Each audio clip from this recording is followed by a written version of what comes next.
नागपूर जिल्ह्यातील रामटेक लोकसभा मतदारसंघासाठी माजी आमदार प्रकाश गजभिये यांना राष्ट्रवादी काँग्रेस पक्षातर्फे उमेदवारी द्यावी असा एकमताने ठराव मंजूर झालाय।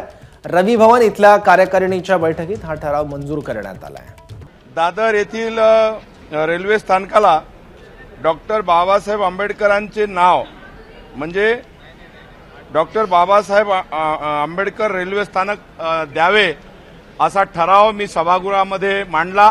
ती अनेक दिवसाची त्या ठिकाणी मागणी होती आणि आमच्या पक्षाचा सुद्धा त्या ठिकाणी मॅनिफेस्टोमध्ये पहिल्या क्रमांकावर हे मागणी होती आणि ती आज या विधान परिषदेमध्ये या ठरावाला स्वीकृती मिळालेली आहे आणि निश्चितच ते केंद्र शासनाला शिफारस करणार आहे। म्हणून मी या शासनाचे सुद्धा त्या ठिकाणी आभार मानतो, माननीय सभापतींचे सुद्धा आभार मानतो की त्यांनी इतक्या दिवसाची मागणी आज त्यांनी या ठिकाणी स्वीकृत केलेली आहे आणि ते केंद्र शासनाला हा ठराव मान्यतेकरता पाठवणार आहे।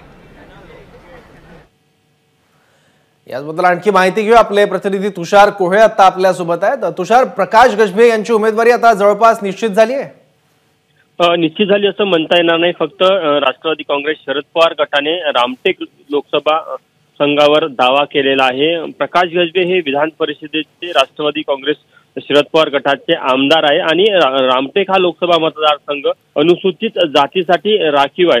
त्यामुळे त्यांची अशी मागणी आहे की मी अनुसूचित जातीमधने येतो आणि पक्षाने देखील त्यांच्या या मागणीला समर्थन देत काल झालेल्या बैठकीत तसा ठराव घेतला की रामटेक लोकसभा मतदारसंघासाठी महाविकास आघाडी करणं संयुक्त उमेदवार म्हणून प्रकाश गजभिये यांचं नाव पुढे करावं आणि त्यासाठी शरद पवार गटाने तसा अधिकृत ठराव करून ते नाव पुढे रेटलेलं आहे। त्यामुळे आता महाविकास आघाडीच्या बैठकीमध्ये यावर निर्णय होईल, कारण की पारंपरिकरित्या ही जागा काँग्रेसच्या कोठ्यामध्ये येत आलेली आहे। त्यामुळे काँग्रेस या जागेवर आपला दावा कसा सोडेल हा एक महत्त्वाचा प्रश्न आहे आणि काँग्रेस किंवा उद्धव ठाकरे गट आणि शरद पवार गट या तिन्ही मिळून जर संयुक्त उमेदवार म्हणून प्रकाश गजभिये यांचं नाव पुढे येऊ शकतं। मात्र मग कोणतं चिन्ह द्यायचं हा देखील एक महत्त्वाचा विषय असेल। पण अजून तरी यावरनं असं दिसून येतं की महाविकास आघाडीमध्ये काही जागांवर अजूनही रस्तिकेस सुरू आहे, त्यावर अजूनही एकमत होताना दिसत नाही। त्यातली एक रामटेकची ही जागा आहे। त्यामुळे आता रामटेक जरी शरद पवार गटाने प्रकाश गजभिये यांचं नाव पुढे केलं असलं तरीही